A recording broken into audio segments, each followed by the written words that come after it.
News, सच जरूरी है। दर्शकों नमस्कार, मैं हूं श्रद्धा तिवारी और आप देख रहे हैं एमएनएस न्यूज टीवी। तो स्वागत है आपका ब्रेक के बाद देश और प्रदेश की खबरों की ओर। एक नजर आज की हेडलाइंस। असम सीएम के आरोपों पर गौरव गोगोई का जवाब। सिंदूर बिजनेस वाले बयान पर बीजेपी का पलटवार। घुसपैठ के हमारे अस्तित्व और राष्ट्रीय अखंडता के लिए चुनौती, मुंबई में बोले उपराष्ट्रपति। तो खबरें विस्तार से। असम सीएम के आरोपों पर गौरव गोगोई का जवाब। असम के मुख्यमंत्री हिमंत बिस्वा शर्मा के आरोपों पर गौरव गोगोई का जवाब सामने आया है। असम कांग्रेस चीफ गोगोई ने कहा है कि असम के सीएम मुझे दूसरे देश से जोड़ते हैं, वो मेरे जासूस होने जैसी बातें करते। मैंने या मेरी पत्नी ने कुछ गलत नहीं किया है। शर्मा ने शायद मेरी बॉडी डबल देख ली होगी। अगर कुछ गलत किया है तो 11 साल से सरकार क्या कर रही है। उन्होंने ये भी बताया कि क्यों उनकी पत्नी 1 साल पाकिस्तान में रही। दरअसल असम के मुख्यमंत्री शर्मा ने असम कांग्रेस चीफ गौरव गोगोई को पाक एजेंट बताया है। असम कांग्रेस चीफ गौरव गोगोई ने कहा है कि आज से लगभग 14-15 साल पहले मेरी धर्मपत्नी, जो पब्लिक पॉलिसी की जानी मानी विशेषज्ञ है, वह 1 साल उस प्रोजेक्ट के साथ काम कर रही थी, जो प्रोजेक्ट दक्षिण एशिया के लिए काम कर रहा है। इसी सिलसिले में वह 1 साल पाकिस्तान में रही और उसके बाद भारत आई और वह उस प्रोजेक्ट के बाद उन्होंने कहीं दूसरी जगह नौकरी ले ली। मैं भी 2013 में 1 बार पाकिस्तान गया हूँ। इसको लेकर सीएम शर्मा बार बार बयान दे रहे हैं, वे लोग मानहानि जैसा काम कर। असम के मुख्यमंत्री हिमंत बिस्वा शर्मा के आरोपों पर गौरव गोगोई का जवाब सामने आया है। असम कांग्रेस चीफ गोगोई ने कहा है कि असम के सीएम मुझे दूसरे देश से जोड़ते हैं, वो मेरे जासूस होने जैसी बातें करते। मैंने या मेरी पत्नी ने कुछ गलत नहीं किया है। शर्मा ने शायद मेरी बॉडी डबल देख ली होगी। अगर कुछ गलत किया है तो 11 साल से सरकार क्या कर रही है। उन्होंने ये भी बताया कि क्यों उनकी पत्नी 1 साल पाकिस्तान में रही। दरअसल असम के मुख्यमंत्री शर्मा ने असम कांग्रेस चीफ गौरव गोगोई को पाक एजेंट बताया है। असम कांग्रेस चीफ गौरव गोगोई ने कहा है कि आज से लगभग 14-15 साल पहले मेरी धर्मपत्नी, जो पब्लिक पॉलिसी की जानी मानी विशेषज्ञ है, वह 1 साल उस प्रोजेक्ट के साथ काम कर रही थी, जो प्रोजेक्ट दक्षिण एशिया के लिए काम कर रहा है। इसी सिलसिले में वह 1 साल पाकिस्तान में रही और उसके बाद भारत आई और वह उस प्रोजेक्ट के बाद उन्होंने कहीं दूसरी जगह नौकरी ले ली।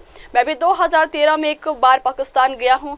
इसको लेकर सीएम शर्मा बार बार बयान दे रहे हैं, वे लोग मानहानि जैसा काम कर। Because Congress party always patronize Pakistani element. Congress party itself, they have proved that they are B team of Pakistan. Rahul Gandhi, Gaurav Gogoi both, they tried to prevent purchase of Rafale. If we would not have Rafale, what would have been situation today in Operation Sindoor? Both of them, I have evidence to prove. He asks details about the security we have taken in coastal area. What is the link of Assam MP with the coastal area? He always seeks nuclear detail of India. बढ़ते अगली खबर की। सिंदूर business वाले बयान पर BJP का पलटवार। TMC नेता और ममता बनर्जी सरकार में मंत्री उदयन ने ऑपरेशन सिंदूर को लेकर विवादित टिप्पणी की है। उन्होंने ऑपरेशन सिंदूर को सिंदूर का धंधा बताया। गुहा ने कहा है कि पाकिस्तानी आतंकियों के खिलाफ ऑपरेशन सिंदूर सिर्फ सिंदूर का धंधा है। ममता के मंत्री ने इसे धार्मिक रूप से विभाजनकारी कृत्य करार दिया है। गुहा के इस बयान पर बीजेपी ने पलटवार किया। बीजेपी प्रवक्ता शहजाद पूनावाला ने कहा है कि टीएमसी की असली मानसिकता यही है। टीएमसी वाले हमारी सेनाओं को मजाक उड़ाने हैं, गरीब लोगों का मजाक उड़ाते हैं। सर्वदलीय बैठक में कहते हैं कि हम राष्ट्र और सेना के साथ हैं और फिर वोट बैंक नीति को राष्ट्रनीति से ऊपर रखते हैं। उदयन गुहा को बर्खास्त किया जाना चाहिए, वह एक सीरियल अपराधी है। शहजाद पूनावाला ने कहा है कि यही टीएमसी का असली चेहरा है। पहले कहेंगे कि हम देश और सेना के साथ हैं और फिर सेना के मनोबल को तोड़ेंगे, देश के लोगों का अपमान करेंगे। यह कोई सहयोग नहीं है, यह एक तरह से सोची समझी साजिश है। কেউ কেউ আগে হয়তো চায়ের ব্যবসা করতেন, এখন তারা কেউ কেউ হয়তো সিঁদুরের ব্যবসা করছেন। আগে গরম চা বিক্রি করতেন, এখন গরম সিঁদুর তাদের রক্তের মধ্যে দিয়ে বয়ে যাচ্ছে। সেই সিঁদুর বিক্রি করবার জন্য একেবারে উত্তরবঙ্গের আলিপুরদুয়ার পর্যন্ত ছুটে আসছেন। কিন্তু আমার বক্তব্যটা হচ্ছে যে এইভাবে মানুষের মধ্যে বিষ ঢুকিয়ে দেওয়ার চেষ্টা করবেন না। মানুষের মধ্যে বিষ ঢুকিয়ে দিয়ে, ধর্মীয় বিষ ঢুকিয়ে দিয়ে মানুষে মানুষে বিভাজন তৈরি করবার চেষ্টা করবেন না। टीएमसी कहती है देश और सेना के साथ है, और फिर टीएमसी के ही नेता ऑपरेशन सिंदूर का मजाक उड़ाते हैं, कहते हैं कि सिंदूर बेचा जा रहा है बिजनेस की तरह, और फिर कहते हैं कि चाय वाला है प्रधानमंत्री, पहले चाय बेचते थे, उनका भी मखौल उड़ाते हैं। मतलब कि देश में गरीबों का भी मजाक उड़ाते हैं, सेना का भी मजाक और गरीब जनता का भी मजाक। यही टीएमसी का असली चेहरा है। वो कहेंगे कि देश और सेना के साथ है, और फिर किस प्रकार से सेना के मनोबल को तोड़ेंगे, देश के मनोबल को तोड़ेंगे, देश के लोगों का अपमान करेंगे। और ये कोई संयोग नहीं है, ये सोचा समझा सहयोग है पाकिस्तान को, क्योंकि एक के बाद एक इंडिया अलायंस कैसे कमेंट आ रहे हैं। ऑपरेशन सिंदूर को चुटपुट बोलना, थोड़ी सी एक्टिविटी बोलना, सिंदूर बेचा जा रहा है कहना, पाकिस्तान को क्लीन चिट देना, पाकिस्तान के नैरेटिव को मजबूत करना, ये सोचा समझा सहयोग है। और अगर ऐसा नहीं है तो टीएमसी को इस उदयन गुहा पे कार्रवाई करनी चाहिए, जिन्होंने इससे पहले भी प्रोटेस्टिंग डॉक्टर्स और महिलाओं के बारे में बहुत अभद्र टिप्पणियां की है, और ये सीरियल ऑफेंडर है। क्या टीएमसी कार्रवाई करेगी? नहीं करेगी, क्योंकि उनके लिए परिवार नीति और वोट नीति राष्ट्र नीति के ऊपर है। बढ़ते अगली खबर की ओर।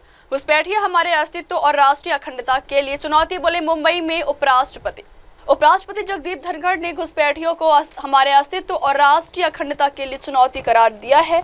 धनखड़ बुधवार को मुंबई में अंतर्राष्ट्रीय जनसंख्या विज्ञान संस्थान के दीक्षांत समारोह को संबोधित करते हुए ये बात कही। उपराष्ट्रपति जगदीप धनखड़ ने कहा है कि 20 मिलियन की संख्या में अवैध प्रवासियों ने भारत की राष्ट्रीय सुरक्षा और संप्रभुता को कमजोर बना दिया। धनखड़ ने कहा है कि जब हमारी सीमा की पवित्रता अनियंत्रित अवैध प्रवासियों द्वारा भंग की जाती है तो यह कानून और व्यवस्था का सवाल नहीं, बल्कि हमारे अस्तित्व और राष्ट्रीय अखंडता का सवाल है। उपराष्ट्रपति जगदीप धनखड़ ने घुसपैठियों को हमारे अस्तित्व और राष्ट्रीय अखंडता के लिए चुनौती करार दिया है। धनखड़ बुधवार को मुंबई में अंतर्राष्ट्रीय जनसंख्या विज्ञान संस्थान के दीक्षांत समारोह को संबोधित करते हुए ये बात कही। उपराष्ट्रपति जगदीप धनखड़ ने कहा है कि 20 मिलियन की संख्या में अवैध प्रवासियों ने भारत की राष्ट्रीय सुरक्षा और संप्रभुता को कमजोर बना दिया। धनखड़ ने कहा है कि जब हमारी सीमा की पवित्रता अनियंत्रित अवैध प्रवासियों द्वारा भंग की जाती है तो यह कानून और व्यवस्था का सवाल नहीं, बल्कि हमारे अस्तित्व और राष्ट्रीय अखंडता का सवाल है। Understanding population dynamics, its growth, distribution and composition is fundamental to crafting policies that ensure sustainable development, economic growth, social harmony. This aspect is critical for national security and harmony also. I know you are aware of the challenges.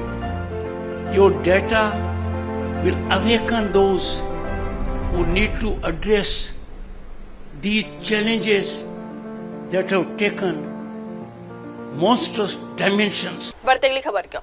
Assam में भारी बारिश के बाद गुवाहाटी के कई हिस्सों में भीषण जल भराव। असम राज्य आपदा प्रबंधन प्राधिकरण ने गुवाहाटी के सभी लोगों को एक सलाह जारी की है, वे सभी आवश्यक सावधानी बरतें और सतर्क रहें। मौसम विभाग ने चेतावनी जारी की है कि आगामी 2 से 3 दिनों में शहर के विभिन्न हिस्सों में भारी से बहुत भारी बारिश की संभावना है। एसडीएमए ने कहा है कि मौसम के मिजाज से पता चलता है कि आने वाले दिनों में शहर के अलग अलग स्थानों पर गरज के साथ बारिश और 40 से 50 किलोमीटर प्रति घंटे की रफ्तार से तेज हवाएं चलने की संभावना है, जिससे जल भराव बढ़ सकता है। वाहनों की आवाजाही धीमी हो सकती है और संवेदनशील इलाकों में स्थानीय भूस्खलन का खतरा बढ़ सकता है।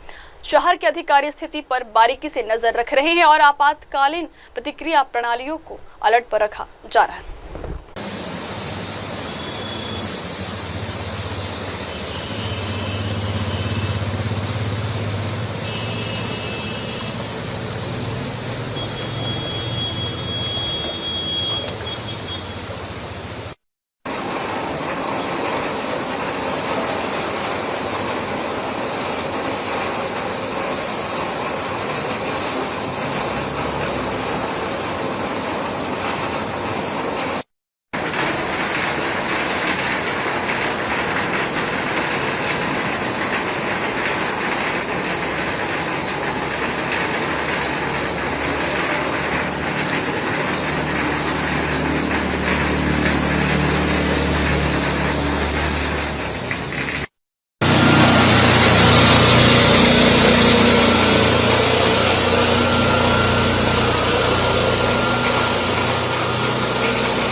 Tapos, nakikiya.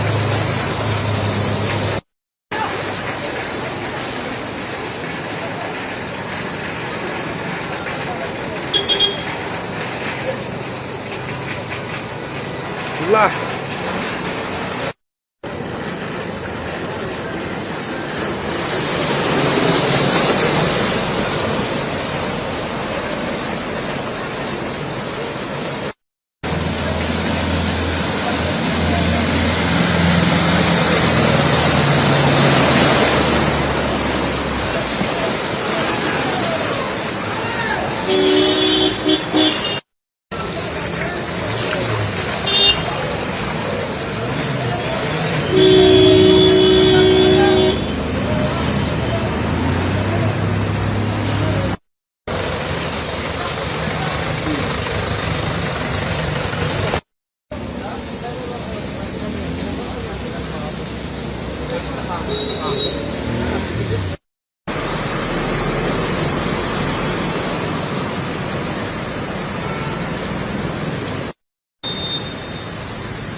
बढ़ते अगली खबर क्या। महाराष्ट्र में एक दिन में 66 नए कोरोना पॉजिटिव। महाराष्ट्र में कोविड संक्रमण की स्थिति फिलहाल नियंत्रण में है। राज्य में कोविड के मामले बहुत कम संख्या में सामने आ रहे हैं और इनमें अधिकांश मरीजों में केवल हल्के लक्षण पाए जा रहे हैं। सभी संक्रमितों का नियमित रूप से उपचार किया जा रहा है। राज्य में इन्फ्लुएंजा के जैसे लक्षण और गंभीर तीव्र श्वसन संक्रमण के अंतर्गत सर्वेक्षण जारी है। इस सर्वेक्षण के अंतर्गत लक्षण दिखने वाले मरीजों की कोविड जांच की जा रही है। जनवरी 2025 से अब तक कुल 8,282 कोविड जांच की गई है, जिनमें से 435 मरीज पॉजिटिव पाए गए। बुधवार तक 106 मरीज ठीक हो चुके हैं, जबकि 325 मरीज अभी भी सक्रिय हैं। 27 मई को राज्य में कुल 66 नए पॉजिटिव मामले सामने आए हैं, जिसमें मुंबई में 31, पुणे में 18, ठाणे 7, नवी मुंबई 4, पनवेल 3, सांगली 1 और नागपुर में 2 मरीज कोरोना संक्रमित पाए गए हैं और 4 मरीजों की कोविड से मौत हो चुकी है। महाराष्ट्र में कोविड संक्रमण की स्थिति फिलहाल नियंत्रण में है। राज्य में कोविड के मामले बहुत कम संख्या में सामने आ रहे हैं और इनमें अधिकांश मरीजों में केवल हल्के लक्षण पाए जा रहे हैं। सभी संक्रमितों का नियमित रूप से उपचार किया जा रहा है। राज्य में इन्फ्लुएंजा के जैसे लक्षण और गंभीर तीव्र श्वसन संक्रमण के अंतर्गत सर्वेक्षण जारी है। इस सर्वेक्षण के अंतर्गत लक्षण दिखने वाले मरीजों की कोविड जांच की जा रही है। जनवरी 2025 से अब तक कुल 8,282 कोविड जांच की गई है, जिनमें से 435 मरीज पॉजिटिव पाए गए। बुधवार तक 106 मरीज ठीक हो चुके हैं, जबकि 325 मरीज अभी भी सक्रिय हैं। 27 मई को राज्य में कुल 66 नए पॉजिटिव मामले सामने आए हैं, जिसमें मुंबई में 31, पुणे में 18, ठाणे 7, नवी मुंबई 4, पनवेल 3, सांगली 1 और नागपुर में 2 मरीज कोरोना संक्रमित पाए गए हैं और 4 मरीजों की कोविड से मौत हो चुकी है। बढ़ते अगली खबर की ओर। कश्मीर में आतंकियों के 2 मददगार गिरफ्तार। ऑपरेशन सिंदूर से पहले जम्मू कश्मीर से 2 शख्स गायब हुए थे। पुलिस ने इन्हें 28 मई को देर रात शोपियां जिले से गिरफ्तार किया। ये 2 शख्स पिछले कुछ समय से लापता थे। पुलिस के मुताबिक इरफान बशीर और उज्जैर अहमद भट्ट नाम के 2 शख्स हैं। ये 6 मई को चित्रगाम जैनापुरा से लापता है। सुरक्षा बलों ने बुस्कुचान क्षेत्र से 2 56 राइफल, 2 ग्रेनेड, 102 राउंड बरामद किए हैं। 22 अप्रैल को भारत हिल्स स्टेशन पहलगाम के पास एक पर्यटक स्थल पर घातक आतंकवादी हमला हुआ था। इस हमले में हिंदू पर्यटकों को निशाना बनाया गया था। इस हमले में 26 लोगों की मौत हो गई थी। यह हमला आतंकवादी समूह द रेजिस्टेंट फ्रंट की ओर से किया गया था। पहलगाम हमले की जांच NIA की टीम करती रही है, जिसमें इस हमले में शामिल लोगों के बारे में पता लगाया जा रहा है। ऑपरेशन सिंदूर से पहले जम्मू कश्मीर से 2 शख्स गायब हुए थे। पुलिस ने इन्हें 28 मई को देर रात शोपियां जिले से गिरफ्तार किया। ये 2 शख्स पिछले कुछ समय से लापता थे। पुलिस के मुताबिक इरफान बशीर और उज्जैर अहमद भट्ट नाम के 2 शख्स हैं। ये 6 मई को चित्रगाम जैनापुरा से लापता है। सुरक्षा बलों ने बुस्कुचान क्षेत्र से 2 56 राइफल, 2 ग्रेनेड, 102 राउंड बरामद किए हैं। 22 अप्रैल को भारत हिल्स स्टेशन पहलगाम के पास एक पर्यटक स्थल पर घातक आतंकवादी हमला हुआ था। इस हमले में हिंदू पर्यटकों को निशाना बनाया गया था। इस हमले में 26 लोगों की मौत हो गई थी। यह हमला आतंकवादी समूह द रेजिस्टेंट फ्रंट की ओर से किया गया था। पहलगाम हमले की जांच NIA की टीम करती रही है, जिसमें इस हमले में शामिल लोगों के बारे में पता लगाया जा रहा है। बढ़ते अगली खबर की ओर। पीएम मोदी ने सिक्किम के लोगों से मांगी माफी। पीएम मोदी खराब मौसम के कारण सिक्किम की स्थापना के 50 साल पूरे होने के अवसर पर आयोजित समारोह में हिस्सा लेने के लिए बृहस्पतिवार को गंगटोक नहीं जा पाए। अधिकारियों ने बताया कि वे पश्चिम बंगाल के बागडोगरा से वीडियो कॉन्फ्रेंस के माध्यम से सिक्किम के लोगों को संबोधित कर रहे हैं। अधिकारियों ने बताया है कि सिक्किम के स्थापना दिवस के अवसर पर गंगटोक के पलजोर स्टेडियम में आयोजित स्वर्ण जयंती समारोह के लिए प्रधानमंत्री मोदी की प्रस्तावित यात्रा खराब मौसम के कारण रद्द हो गई है। वहीं वर्चुअल माध्यम से सिक्किम के लोगों से जुड़े पीएम मोदी ने कहा कि 50 साल की सफल यात्रा का साक्षी बनना चाहता था, खराब मौसम की वजह से नहीं आ सका। सिक्किम के मुख्यमंत्री प्रेम सिंह तमांग और राज्यपाल ओम प्रकाश माथुर ने प्रधानमंत्री नरेंद्र मोदी की उपस्थिति में सिक्किम के राज्यत्व के 50 साल पूरे होने के उपलक्ष्य में स्मारिका सिक्का और डाक टिकट जारी किया।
बढ़ती अगली खबर की ओर। पनामा के विदेश मंत्री किया भारत का समर्थन। कांग्रेस सांसद शशि थरूर के नेतृत्व में सर्वदलीय डेलीगेशन पनामा सिटी में आतंकवाद के खिलाफ भारत रुख स्पष्ट किया, साथ ही पाकिस्तान को बेनकाब किया। बुधवार को डेलीगेशन पनामा के विदेश मंत्री जेवियर मार्टिनेज अचा से मुलाकात की। इस दौरान उन्हें ऑपरेशन सिंदूर में मारे गए संयुक्त राष्ट्र द्वारा घोषित आतंकवादियों के अंतिम संस्कार में शामिल पाकिस्तानी सेना के अधिकारियों की तस्वीरें दिखाई।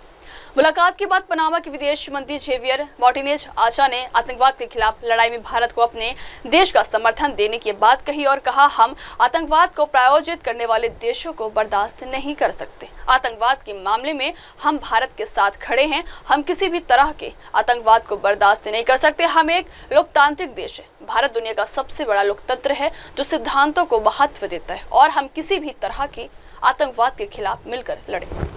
And we're looking forward to visit India soon, and we will also try to make an agenda for our president to visit India. And we have a promise from my good friend Mr. Dor that probably Prime Minister Modi will come to Panama soon. Right? We'll try and persuade him, sir. Absolutely. Thank you.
अब वक्त हो चल को break का। Break की बात की खबरें मेरे सहयोगी शिवा के साथ। तब तक के लिए देखते रहिए देश और दुनिया की तमाम बड़ी खबरें।